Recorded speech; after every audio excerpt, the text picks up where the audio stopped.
Welcome to Solanki education digital. કેમ છો બાળકો? ચાલો આજે આપણે શીખીશું ધોરણ 5 તૃતીય સત્રાંત પરીક્ષા. વિષય છે ગુજરાતી, સમય છે 3 કલાક અને કુલ ગુણ છે 80. નીચેના પ્રશ્નોના એક એક વાક્યમાં ઉત્તર લખો, ગમે તે 6 અને કુલ માર્ક્સ છે 6. છજુ કાકા પાસે મિલકતમાં શું હતું? છજુ કાકા પાસે મિલકતમાં એક ઝૂંપડી અને એક બકરી હતી. ડાયનાસોરના પગ કેવા હતા? ડાયનાસોરના પગ વિશાળ વડના થડ જેટલા જાડા હતા. રંગલો કોની વાત લઈને આવ્યો? રંગલો રવિ અને ડુંગરની દોસ્તીની વાત લઈને આવ્યો. શૂર્પણખા કોની બહેન હતી? શૂર્પણખા લંકાધિપતિ રાવણની બહેન હતી. રવિ પર્વતને કેવી રીતે ખુશ કરતો? રવિ પર્વતને વાર્તા, ટચુકા કહીને તથા વાંસળી વગાડીને ખુશ કરતો. ચાડિયો પંખીઓને ખેડૂત વિશે શું સૂચવે છે? ચાડિયો પંખીઓને ખેડૂત આવશે તો ગોફણ મારશે એવું સૂચવે છે. નીચેના પ્રશ્નોના 2-3 વાક્યમાં ઉત્તર લખો, ગમે તે 3. તેના માર્ક્સ છે 6. પહેલું, પર્વત પર ચડવા જતા છોકરાઓની હાલત કેવી થઈ? પર ચડવા જતા છોકરાના પગ દુખવા માંડ્યા, પણ એ હસતા હસતા દોડતો રહ્યો. એના કપડાં ખરડાવા માંડ્યા, શ્વાસ ભરાઈ આવ્યો અને આંખમાંથી પાણી ઝરવા માંડ્યું. એટલે રાજાએ છજુ કાકાને શું કહ્યું? રાજાએ છજુ કાકાને કહ્યું કે તારી પત્નીને કહેજે કે એ ઢેબરા બહુ સ્વાદિષ્ટ બનાવશે. એવા ઢેબરા અહીં રાજમહેલમાં પણ બનતા નથી. ટાઈમ શટલ એકની શી વિશેષતા હતી? તેની શોધ ક્યારે થઈ? શટલ TS-1 એક સમયની બીજા સમયમાં મુસાફરી કરાવતું વાહન હતું. તેની શોધ ઈસવીસન 2094માં થઈ હતી. લક્ષ્મણે શૂર્પણખા સાથે લગ્ન ન કરવા કયું કારણ આપ્યું? શૂર્પણખા સાથે લગ્ન ન કરવા યુક્તિથી કારણ આપી કહ્યું, હે દેવી, હું તો નોકર છું. જો નોકર સાથે લગ્ન કરશો તો નોકરાણી થશો, સ્વામી સાથે લગ્ન કરશો તો રાણી થશો. ટૂંક નોંધ લખો, ગમે તે 2. પહેલું, છજુ કાકા. છજુ કાકા અભણ હતા. તેમની પાસે મિલકતમાં એક ઝૂંપડી અને એક બકરી હતી. આટલી મિલકત હોવા છતાં તે સુખેથી રહેતા હતા. એકવાર તેમની બકરી એક શેઠના બગીચામાં ઘૂસી જતા માળીએ તેને મારી નાખી. તેનો ન્યાય મેળવવા છજુ કાકા શેઠ પાસે ગયા. શેઠે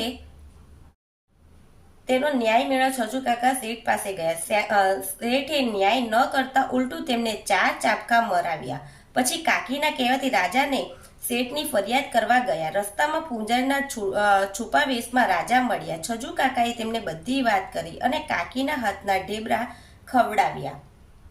પછી છજુ કાકા રાજાના દરબારમાં ગયા. દરબારમાં છજુ કાકાની ફરિયાદનો ન્યાય મેળવ્યો. છજુ કાકા ખુશ થતા રાજાને પ્રણામ કરી પોતાના ઘરે ગયા. રાજાના દરબારમાં બનેલી બાબતો વિશે જ કાકીને વાત કરી. દિગ્વિજય રાણા પૈસાદાર હતો. તેણે પૈસાના જોરે એક સમયમાંથી બીજા સમયમાં મુસાફરી કરતા ટાઈમ શટલ TS-1માં મુસાફરી કરવાની તક મેળવી હતી. તે તેમાં બેસી જુરાસિક યુગમાં જઈ ડાયનાસોર જોવા ઈચ્છતો હતો. તે કચ્છ માંડવીના દરિયા કિનારે આવેલા સમય સંશોધન કેન્દ્ર પરથી 3 અધિકારીઓ સાથે TS-1માં જુરાસિક યુગમાં ગયો. તેણે ડાયનાસોરના કેટલાક ફોટોગ્રાફ્સ લેવા કેમેરા સાથે લીધો હતો.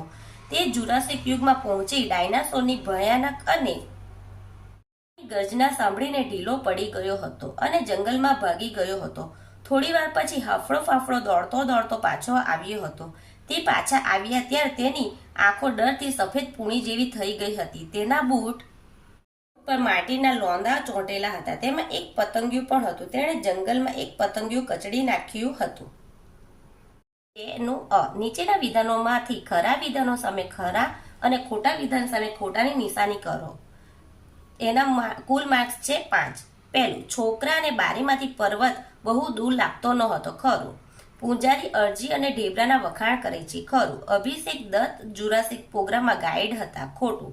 રામના મોટા ભાગના કામ લક્ષ્મણ કરતા હતા. ખરું. મંદિર ડુંગર પાસે બાંધવાનું નક્કી થયું. ખોટું. નીચેના વાક્ય કોણ બોલે છે તે લખો, ગમે તે 4. તેના કુલ માર્ક્સ છે 4. મને કે તને ક્યાં લખતા આવડે છે? કોણ કહે છે? છજુ કાકા. હસ, ઘરે પાછા આવી ગયા. કોણ કહે છે? દિગ્વિજય. આ વન પર મારો અધિકાર છે. કોણ કહે છે? શૂર્પણખા. પરંતુ હું તો શ્રી રામનો સેવક છું. કોણ કહે છે? લક્ષ્મણ. નીચેની કાવ્ય પંક્તિ પૂર્ણ કરો. તેના કુલ માર્ક્સ છે 4. ચકલી તે ચાચ મહી મીઠું મીઠું બોલવાનું કહીશ. ચકલી તે ચાચ મહી લાવી તણકલું નીડ એને બાંધવા દઈશ. કાગડો તે લાવ્યો છે પૂરીનું બટકું નિરાતે ખાવા હું દઈશ. નાની આ બાલદીમાં પાણી ભરેલ છે કાબરને નાવા હું દઈશ. પેલી અટારીએ બેસે જો પોપટો મીઠું મીઠું બોલવાનું કહીશ. કૌંસમાં શોધીને મારું નામ લખો. હું તો મન ફાવે ત્યાં ફરીશ પતંગિયું. તમે કહો તે સમયમાં ફરવા લઈ જાઓ ટાઈમ શટલ. જો હું ન હોત તો આજે જંગલો પણ ન હોત ડાયનાસોર.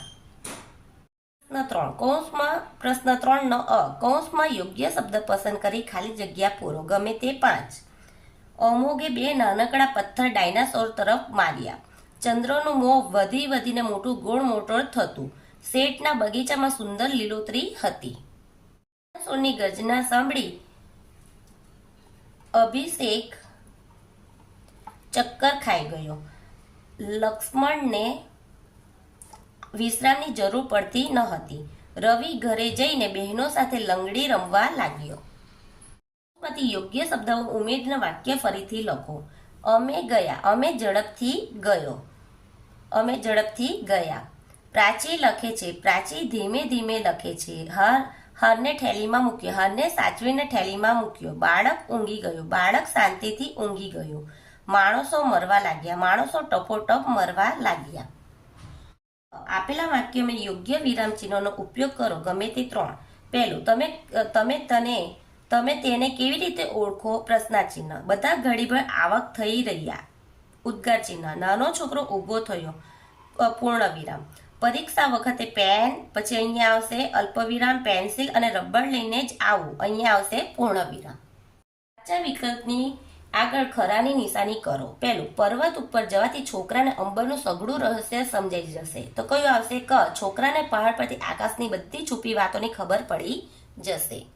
ટાઈમ શટલ દિગ્વિજયને ક્યાં લઈ ગયું? તો ક્યાં લઈ ગયું? ઈસવીસન શરૂ થયા પછીના સમયમાં. ત્રીજું, માંડવીનો દરિયો રણમાં કેમ ફેરવાઈ ગયો? તો કયું આવશે? બ. દિગ્વિજયે પતંગિયાને પગ નીચે કચડી નાખ્યું હતું. જુરાસિક યુગના દરેક નાના મોટા જીવજંતુનું ધ્યાન શા માટે રાખવું જરૂરી હતું? તો અ. જીવનચક્ર તૂટે તો પૃથ્વી પર વિનાશ આવે. પ્રશ્ન 4 નો અ. સમાનાર્થી શબ્દ લખો. ગમે તે 3. અંબર તો આકાશ. રંજ દુઃખ. અસુર દાનવ. સેવક દાસ. વિરોધી શબ્દ લખો. ગમે તે 3. શિખર તળેટી. રાજી નારાજી. શાંતિ અશાંતિ. દૂર નજીક. સાચી જોડણીવાળો શબ્દ શોધીને લખો. ગમે તે 3. અરીસો. તો કયો આવે? અરીસો. પછી ઉત્સાહ, કેળવણી અને પાઘડી. ડ. નીચે આપેલ શબ્દોનો ઉપયોગ કરી વાક્ય બનાવો. ગમે તે 3. જંગલ સિંહ હાજા ગગડ્યા. જંગલમાં સિંહને જોઈને બધા જાનવરોના હાજા ગગડી ગયા. પરીક્ષા જવાબ અને વિસ્તારથી. પરીક્ષામાં બધા સવાલનો જવાબ વિસ્તારથી લખવો જોઈએ. ખેતર રખેવાળ ગોફણ. ખેતરમાં રખેવાળ ગોફણથી પક્ષીઓને ઉડાવે છે. મોકો ઝડપથી પકડો. મોકો જોઈને સિંહ ઝડપથી શિકાર પકડે છે.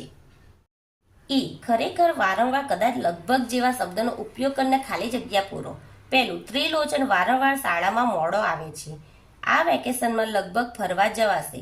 1 ડઝન કેળાનો ભાવ ખરેખર 20 રૂપિયા હતો. ગૌરવને કદાચ ખબર ન હતી કે આજે શાળા છૂટ્યા બાદ કરાટેનો ક્લાસ છે. 5 નો અ. નીચે આપેલા વિષયોમાંથી ગમે તે એક વિષય પર નિબંધ લખો. તો હું લખીશ હોળી વિશે. હોળી ફાગણ મહિનાની પૂનમના દિવસે મનાવવામાં આવે છે. હોળીના દિવસે લોકો ઉપવાસ કરે છે. શેરીએ શેરીએ લોકો લાકડા અને છાણા ભેગા કરે છે. ચોકમાં હોળી પ્રગટાવવામાં આવે છે. લોકો ધાણી વડે હોળીની પૂજા કરે છે. કેટલાક લોકો હોળીની પ્રદક્ષિણા કરીને હોળીમાં શ્રીફળ હોમે છે. પછી લોકો મિષ્ટાન જમે છે. હોળીનો બીજો દિવસ ધૂળેટી તરીકે ઓળખાય છે. આ દિવસે લોકો એકબીજા પર રંગ અને ગુલાલ છાંટી મનાવે છે. રાજસ્થાનીઓ આ પ્રિય તહેવાર છે. કેટલાક રાજસ્થાનીઓ હોળીનો તહેવાર મનાવવા પોતાના વતનમાં જાય છે. હોળી રંગરાગ અને આનંદનો તહેવાર છે. તમારી વર્ષગાંઠના દિવસે તમારા મિત્રને તમારે ત્યાં જમવા માટે આમંત્રણ આપતો પત્ર લખો. તેના કુલ ગુણ છે 5. રાજ એમ ભટ્ટ, અમદાવાદ, તારીખ 9/4/2025.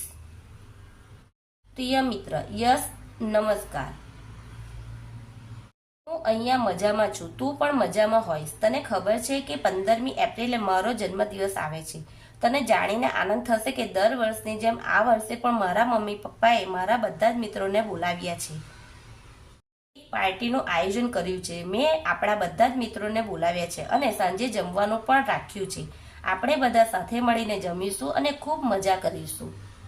જન્મદિવસની પાર્ટી સાંજે 5 વાગ્યાથી શરૂ થશે. મને આનંદ થશે કે તું મારા જન્મદિવસ પર આવીશ અને સાથે જમીશું. હું તારી રાહ જોઈશ. તારા આવાથી મારો જન્મદિવસ યાદગાર બની જશે. મમ્મી પપ્પાને મારા પ્રણામ. તારો મિત્ર રાજ. નીચે આપેલા મુદ્દા પરથી વાર્તા લખી યોગ્ય શીર્ષક આપો. મુદ્દા આપ્યા છે એના પરથી આપણે વાર્તા લખીશું. શીર્ષક છે ચાંદો પકડ્યો. એક જંગલ હતું. એમાં એક મોટું તળાવ હતું. તળાવના કાંઠે ઊંચા ઊંચા ઝાડ હતા. આ ઝાડ પર એક વાંદરાનો પરિવાર રહેતો હતો. મોટા વાંદરા આખો દિવસ હુપાહુપ કરે. એક ઝાડ પરથી બીજા ઝાડ પર કૂદાકૂદ કરે. ઝાડ પરના મીઠા ફળ ખાય અને તળાવનું પાણી પીએ. રાત થતાં બધા વાંદરા ઝાડ પર સૂઈ રહે. પૂનમની રાત હતી. આકાશમાં પૂનમનો ચંદ્ર પ્રકાશતો હતો. મોટા વાંદરા ઝાડ પર ઘસઘસાટ ઊંઘતા હતા, પરંતુ તેમના બચ્ચા જાગતા હતા. તેમાંથી એક બચ્ચાએ ઝાડની બાજુમાં આવેલા તળાવમાં ચાંદાનું પ્રતિબિંબ જોયું અને તેને થયું, નક્કી આ ચાંદા પાણીમાં બતાવ્યો. તેને નક્કી આ ચાંદા પાણીમાં ચાંદો બતાવ્યો. બધા બચ્ચાને ચાંદો પકડીને પાણીમાંથી બહાર કાઢવાની ઈચ્છા થઈ, પણ તેને પાણીમાંથી પકડીને કાઢવો કઈ રીતે? ઘડીભર વિચાર પડી ગયા. એટલામાં એક બચ્ચું બોલ્યું, મને સરસ યુક્તિ સૂજી છે. બધા બચ્ચા એક સાથે બોલી ઉઠ્યા, જલ્દી બોલ, શું કરીએ? તે બચ્ચાએ કહ્યું, જુઓ, આપણામાંથી એક જણ ઝાડની ડાળી પકડશે, બીજું તેની પૂંછડી પકડશે, ત્રીજું બીજાની પૂંછડી પકડશે. એમ એક પછી એક આપણે એકબીજાની પૂંછડી પકડી ઝાડ પરથી લટકીને છેક તળાવમાંથી પાણીમાં ચાંદા સુધી પહોંચી જઈશું. ફટાક કરતા ચાંદાને પકડીને બહાર કાઢી લઈશું. હમણાં તમામે કર્યું.